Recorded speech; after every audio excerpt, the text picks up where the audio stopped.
Hey folks, Dave here, and Merry Christmas, or whatever. And welcome to my top 5 knives of the year this past of 2020. This will be an odd list. Not all of them are 2020s. We'll get into it. If you have any strong opinions, go make your own video and then link it below. I'd legitimately be interested to see, or just list them out with your reasonings.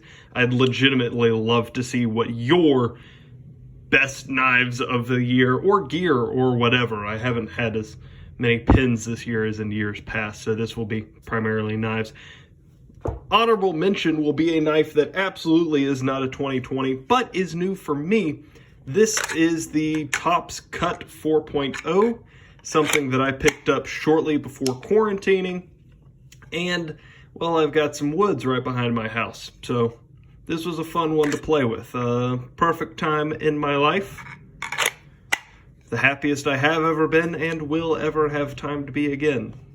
2 months vacation between jobs. It was amazing. Highly recommend. And this was my companion blade during that time. That's an honorable mention because this is a very old knife. For number 5, we're going for updates. These are all existing knives that recently had a massive upgrade. For the K-Bar Dozier, it was Oz 8, recently got released in D2. That is a regular run now.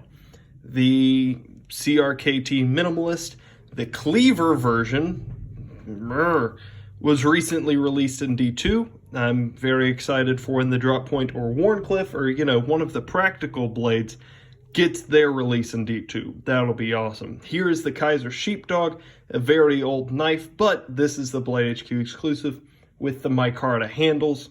Blur M4, that was through Kershaw, and the Spyderco Delica Crew Wear.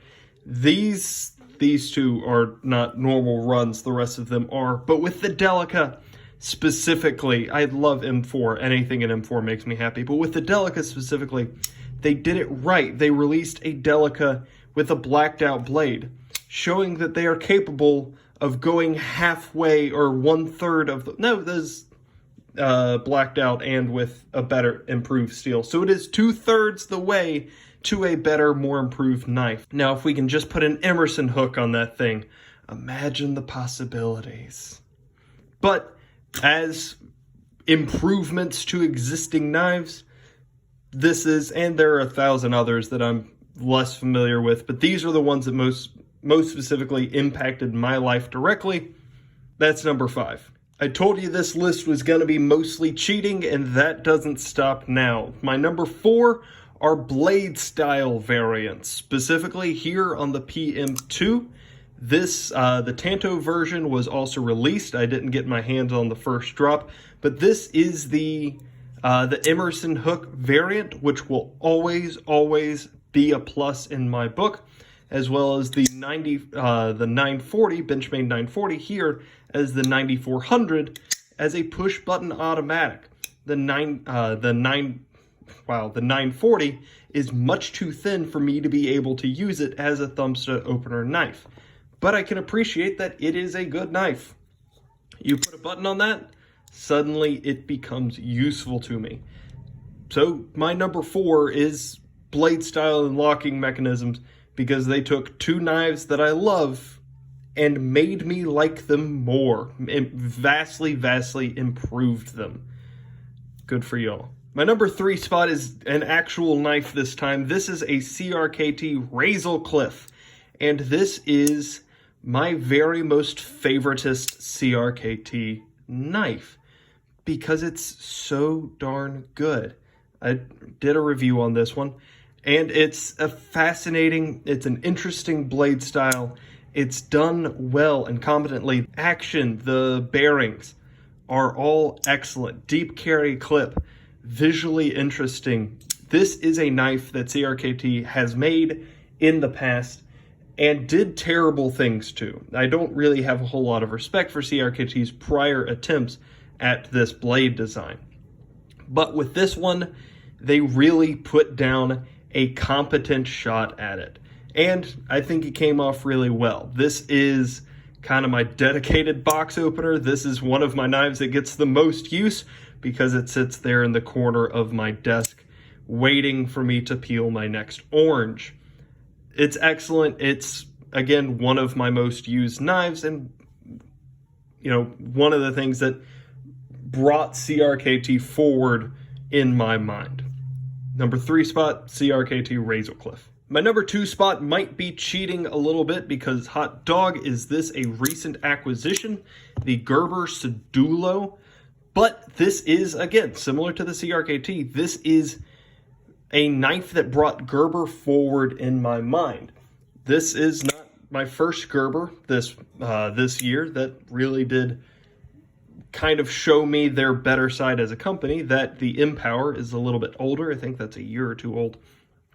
But with this one, this is a brand new design that I've got questions about their reserve system. I'm still not entirely sure how they're intending that to work. But as far as this knife specifically goes, as a... I just cut myself. Hot dog. Dang, this thing is sharp. But as a Griptilian competitor, this thing is solid. Good action, good materials. Well thought out pocket clip. They have the little Delica spot under that. Well thought out everything. The Gerber Sedulo, this had better be a consistent release. This had better be a production model because it deserves to be.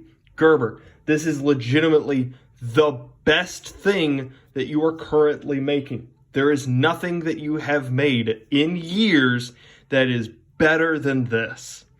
Gerber, please make these and make more of them. Thank you. And on my number 1 spot, a bit of a controversial pick, is the Boker OTF Automatic. Now, this is a butt ugly knife. So much so that it sparked a little conversation between me and one of my heroes. He looked at me! But this is a knife that has legitimately changed my life. This has changed my outlook on a lot of things. This is the knife that made OTFs matter to me. This is the knife that, incredible execution of D2 on a blade. This is the knife that is my favorite daily carry at the moment, especially in a work scenario. It really is all about that opening up a whole new blade style for me. I've said it before, I'll probably say it again, that this knife single-bladedly, double-actionedly, opened the world of knives so much wider to me than it had been previous. No, this is not the highest quality piece that has been on this list. That blade style is that blade rock. It's not anything to scoff at. But I mean, screw you. This is my favorite knife.